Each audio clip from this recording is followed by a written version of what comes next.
Welcome back to Gems with Genesis Amaris Kemp.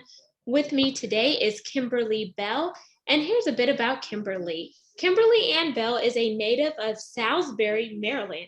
It almost makes you want to have a Salisbury steak. She holds 2 degrees, one in human growth and development, which is in the field of psychology, and the other in theology. She has served on the ministerial staff of St. James A.M.E Zion Church and completed 4 years of conference studies.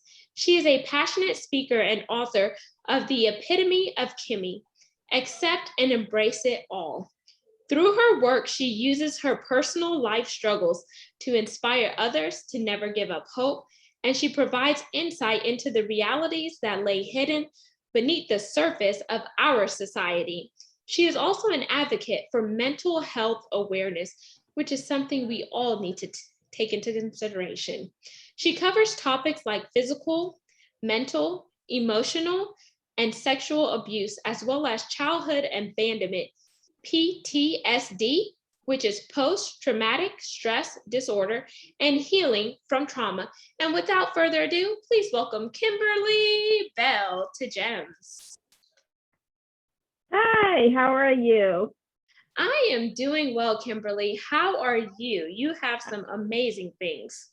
Yes, doing great. Thank you so much. It's an honor to be on podcast with you today. So, Kimberly, let's talk about your personal background, which is your childhood, and how that has helped you become the woman you are today. And it'll make more sense why I like to start off with this. Okay. Well, I was 5 years old when I was adopted, and this was from my biological mother and my biological father. I stayed with them up until 5 years old. And just one day after a traumatic experience witnessing physical abuse, I was dropped off to my paternal aunt. So that was my father's sister. So I had never stayed with them a night, but this particular time, this was a real bad fight. My older sister, she's 2 years older than me, stayed with my mother and my grandparents, and I was dropped off. And I wanted the readers to see that foundation through the eyes of a child being dropped off to a place where this was the first time I have ever, that I could remember being around this couple, but to be pretty much say that this is your room, this is where you're going to sleep at night, and so forth, and still longing for years for my biological mother or my biological father to come in back and get me. Wow. And thank you so much for sharing that, because it definitely takes courage whenever you hear somebody who has been adopted, went through adoption, and then you see how the trajectory changes where they take you to a place where you've never been or stayed overnight. And then you as a child want your biological parents, your mother and your father, to come back and get you. And whenever a child goes through that, you're probably thinking, what was wrong with me? Why did my parents give me up? Why was I abandoned? And you have all these questions, but at such a young age, if nobody ever explains things to you in a certain way, then you carry those bondages and strongholds with you into your adulthood. And sometimes if you don't work on the internal work, then it's going to affect you externally, especially when you begin to grow and mature, because it's not that your parents didn't love you, or it's not that your parents didn't want you, but they maybe could not have provided for you in the best way possible. So the only thing they knew best was to give you away, but a young child doesn't see that. So now let's talk about your adulthood and womanhood, and how did the Epitome of Kimmy come about? And if you have the book close to you, I definitely want you to hold up the cover of the book, so not only the listeners can hear this, but the viewers can see it. Okay. Yeah. So this is the book. And this is the picture. this is the first picture of of my adopted family. I have no baby pictures. I have nothing as far as any pictures of my biological family with me as an infant. So I thought this was just relevant for my story to begin with the only picture that I really possess, starting off with this. So you're absolutely right with the rejection, the abandonment, the fear of someone fighting for me, someone, the attachment, the trust, all that I had to do a healing process, because I seen that it altered a lot of my decisions as an adult and marriages that I got into because of that foundation. Like you said, not having, and still to this day, I still have questions that's been unanswered.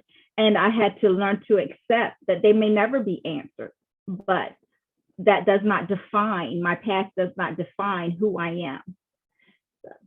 And that's beautiful, because I'm glad that you are going through the healing process, because sometimes people don't even take the time to go through the healing process and to take the actions to secure a better future and brighter tomorrow, because you are carrying guilt, you're carrying fear, yes, you're carrying shame, you're carrying so many things, and those things are baggage upon baggage, bondage upon bondage, stronghold upon stronghold. But then you come to a realization that, okay, I am not perfect, I am not whole, and I'm not complete. And you have to look at the root cause, or I tell people, what is the RCA, root cause analysis, to make you feel the way that you're feeling. And is the way that you're feeling, is it projecting negatively outward to those who you love? They love you, but you can't let them fully love you when you're broken and you're incomplete, if that makes sense. And that's when we all have like an epiphany moment and the epitome moment. So I want you to talk about, how did you decide to name your book The Epitome of Kimmy, and what did your writing journey and the process look like? Because obviously you went through a healing journey and you went through the processes, and you talked about marriages, so that's plural. So let's unpack that, because I feel like in order to really understand who Kimberly Bell is, we need to understand some of the things that you went through, because the things that you went through not just happened to you, but it happened for you. And now we see how some of the messes were your message. Yes, yes. And so when you said that the epitome, how did I come up with the epitome? I came up with, as I had to revisit the journey from, like you said, the beginning. I had to, and it really, with the help of a therapist, the whole time I was dealing with this book, I had a therapist. And sometimes I had 2 sessions in a week, but would be breaking down, crying, and so it took a lot of courage, because my biological mother and I do not have a relationship still to this day, but I had to accept that this was not my outcome, or because of the fact that I closed the door for a relationship. This was something that I had to accept from her. So, but the journey, going with chapter to chapter, made me conclude the epitome, because I kept finding the essence of what I was created from the very beginning, of, as you were saying, as a child, feeling like you were unwanted, but yet, was I a gift? Was I not a gift? But then understanding, okay, and accept all children are gifts, you included, and you were uniquely and beautifully made. So I had to go and reveal that and accept that about me. As you were saying, when something traumatically like that happens, it's always an insecurity that I had to unfold and say, this was nothing about me that was wrong with me for this to happen, but I am different. And so I had to reveal and unfold foundation and the hurt that the mild retardation that misdiagnosed was PTSD. But at that time in the 70s, they didn't have the tests, they didn't have the tools to have that knowledge to really define what I was going through. But still, as it's kept, the PTSD that happened, and from birth to 5 and being silent, and the abuse and the mental trauma, I still had to realize that there is a learning disability where retaining information, and through college and through my years of study, I had to form my own self. But I had to embrace, and like you said, I had to go through my journey to understand, where did this foundation come from? And then how can I help myself? What skills do I need that are the positive skills, not the depression skills, not the want to sleep in the bed all day, not the one that deal with the skills of begging or forcing love, or trying to buy love. This is not what it's supposed to be. Life is supposed to be like. So this is where the epitome came to, and it's pretty much of the essence, the resilient, the whole package form of Kimmy has made that title. I love that, because as you were talking, I see you light up. I see you glow. And the reason you're glowing is because you're on your glow up, and you're on your way up because you found your voice. You took back the power. You took the traumas that were meant to break you, and you turned them into a breakthrough, because yes, it broke you, but you made it through. You took the resiliencies, the determination, the perseverance. You found your fight, and you said, even though I went to PTSD where they mislabeled me as mental retardation, I overcame that label, because that label did not define who Kimberly Bell was. That label was just a placeholder. But once I knew who I was and whose I was, then I really became into Kimberly Bell. And Kimberly Bell is a powerhouse. But that powerhouse stemmed from what happened to Kimmy when she was a little girl, and how she took what happened to her, and she took those stones and etc. that were thrown at her, and she allowed those stones to pave her yellow brick road. She allowed those stones to build a bridge, and she got over the bull crap. She got over the hurt. She got over the lack. She got over running from relationships to relationships. She got over from seeking validation in all the wrong places. And she really determined, Kimberly is a woman that is on a mission. Kimberly is a woman that has went through some messed up stuff, but that messed up stuff is not going to define me or contain me. Kimberly is a woman that went on to get her degrees, and she's making an imprint in the world to drive an impact. And Kimberly, I just want to tell you, while you are here, I want to give you your flowers while they could bloom, metaphorically speaking, because you are a woman on a mission, and you are multifaceted, multidimensional. And had you not gone through what you went through, you wouldn't have the power to talk about it and set another young girl free, set another woman free, and etc. Right. So walk us through a bit of your journey on where you are now and how this book has helped you. Well, where I'm at now, like I said, I put all the way up until the very end. So the last chapter really is the journey where I'm at now with my 4 adult children, and then I have 1 minor, which is 5, and I believe she's going on 60. She keeps me, I'm telling you, I'm 48, and I tell her all the time. And my oldest daughter, which is 32, she's laughed at it. She says, "Who calls her mama? Who says mama?" I said, "She does, because I'm almost 50. I mean, I don't know what else you think she should say." Wow. So how old are you now, Kimberly? I just turned 48. You just turned 48. And you definitely don't look it. And you said your oldest is 32? It's 32, yes. Wow. So I'm sorry, what did you say? I said, wow, that's amazing, because your oldest is 32, your youngest is 5, and you have 5 children? Yes. I start with the 4 adult ones because they're gonna always be my children. but yeah, and I said the one minor because I don't think the way she's going in the world, I don't think she's ever going to be departed from me. We're gonna have to put a house beside our house.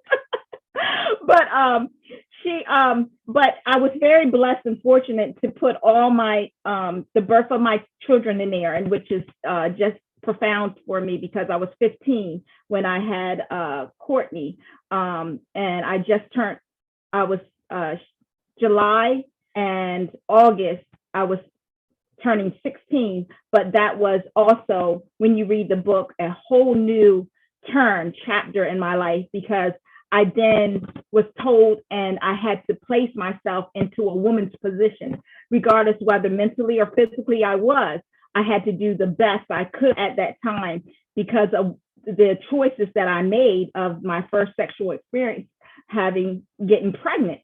So all my children's birth is in there. And so this last one, and the journey now, each morning, I'm so blessed to be able to be the best Kimmy that I can be. Know that I'm just full of life and was able to utilize the time to invest in me, to continue the healing, continue the journey, continue all that I have to do, and my purpose-filled life, that these journeys, these degrees, the overcoming 4 failed marriages, 3 that were in some type of form, physical or mental abuse, that now, even as a single Black woman, that I'm so glad to have now the opportunity to be able to tell other women it's okay to embrace your season in your journey. It's okay to be patient. It's okay to use this time as an investment for you. It's not selfish. It's more rewarding for when your partner do come in your life, that you, like you were saying, can be much of an asset than such of a baggage or burden down with things that you have not healed from, that is a stress already on you, but then it will portray to the other person. So I'm just so glad that I'm able to see that it's not, all this was not about me, and that that all that the journey was meant for Kimmy, and that any relationship that I'm able to have, the acceptance, like you said, the validation, I done already validated myself. I'm a wonderful person to meet. One of the best people that can be meeting. You can't take that away from me now. So it's just been a blessing, because I'm been able to inspire a lot of people, and for people to know that I still have, I'm human. I still have some days that I get up and I'm like, oh my gracious, here's a 5-year-old, Lord, give me strength, one of those things. But I also know that I have accepted my journey, and I have embraced that if I get that overwhelmed, there's resources. I have a support system. My immediate family, my children are just the best.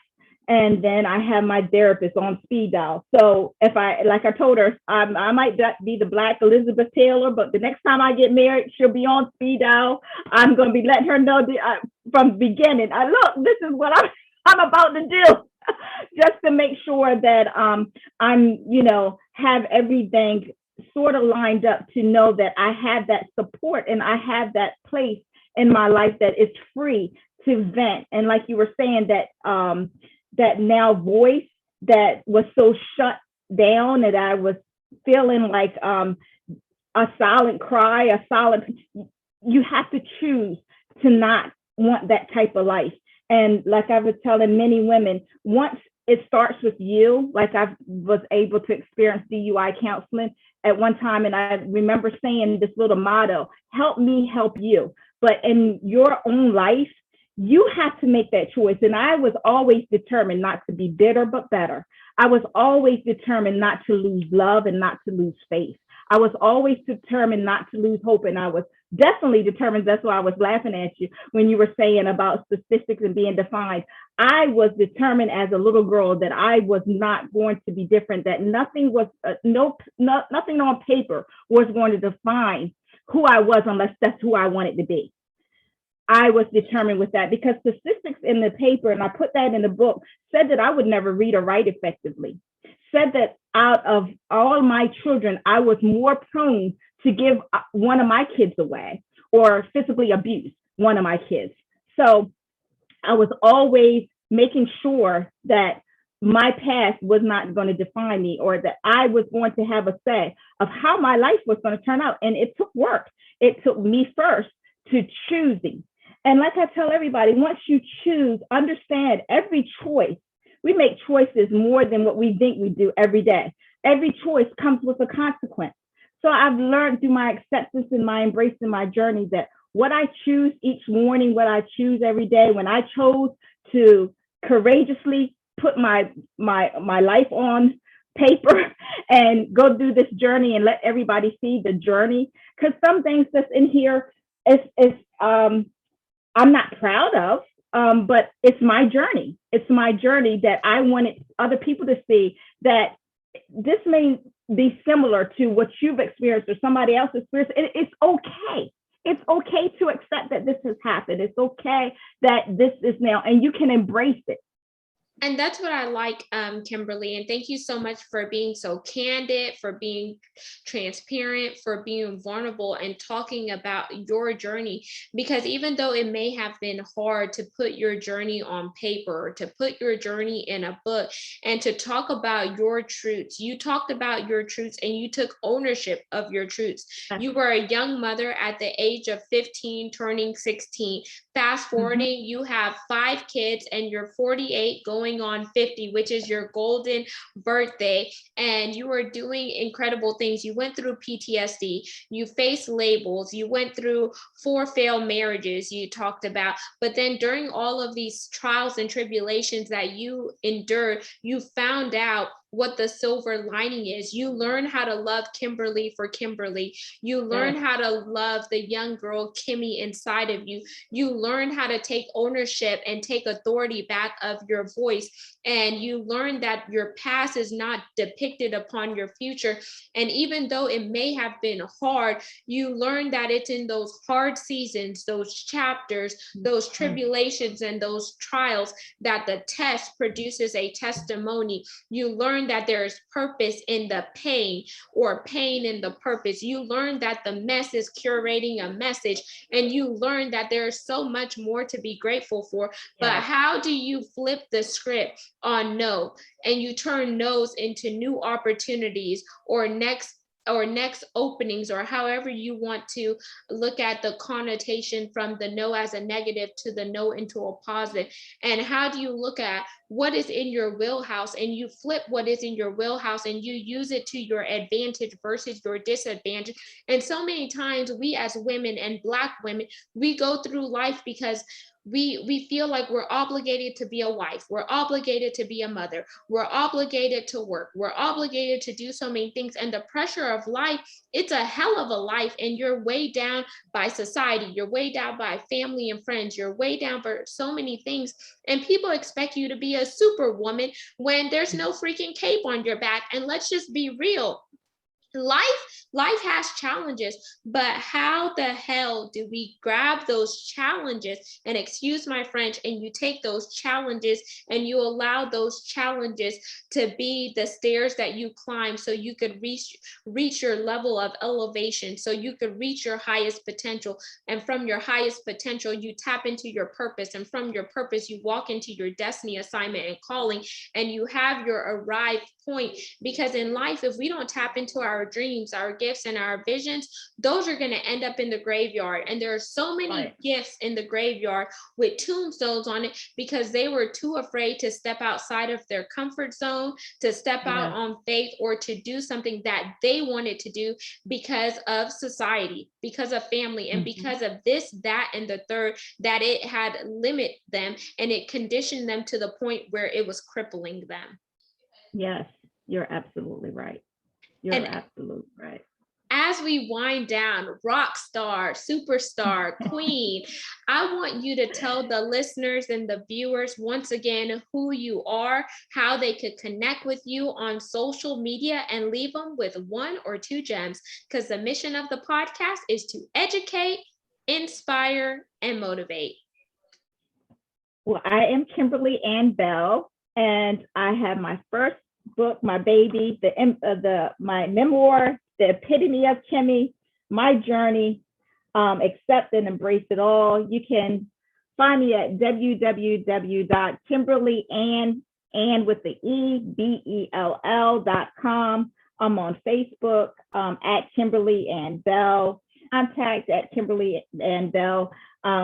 It's just a pleasure and a privilege to be able to say to you all that if I could do it, this little girl I found to love. She's beautiful. It's a beautiful girl inside of me. But I found to love, I found to accept every journey, everything that this little girl had went through. Her first sexual experience was the child molestation right inside of the home that was supposed to protect her. But that did not break this child. What it had gave her this lesson to love herself, to accept that it was not her fault, and to embrace everything that was able to instill in her and bring the essence out of her. But the choice had to be mine, and I can leave that with you. The choice has to be yours. Anytime that I felt that the negativity or this was a choice that was going to make me feel hindered, burdened, into bondage, into grief, into weakness, I had to disconnect. And you can do the same thing. I had to disconnect whoever it was. It's not worth me getting up every morning or trying to be the best person that I can be, the best mother, the best coworker, the best career in this world, with connections that I know that left me feeling empty, feeling my self-worth wasn't met, feeling like I was had no voice, feeling like that I deserved to be unloved, I deserved to be beat on, I deserved to be talked down to. I just would not accept it. I would just accept that who that God created wanted me to choose to have the best life, the best connection in life that I could possibly be. And you can do that too. So I encourage you to get the book to understand how I got to accept and embrace it all. And that's what I want to leave with you. I've learned to accept and embrace it all, and you can too. Beautiful, Kimmy. And for all the listeners and viewers out there, all of Kimberly Ann Bell's information will be in the show notes. Make sure you read, because reading is fundamental. And I want to encourage you that you were created for a purpose. This is your season. You are a masterpiece, and stop allowing people to rent space in your mind for free. Go out and take ownership of your career, take ownership of your life, and don't be afraid to step outside of the box and step outside of your comfort zone, because nothing beats a failure but a try. And until we chat next time, peace, love, and lots of blessings. Go out and have yourself an amazing day. And remember to YOLO, you only live once. Signing out, Genesis Amaris Kemp and Kimberly Bell.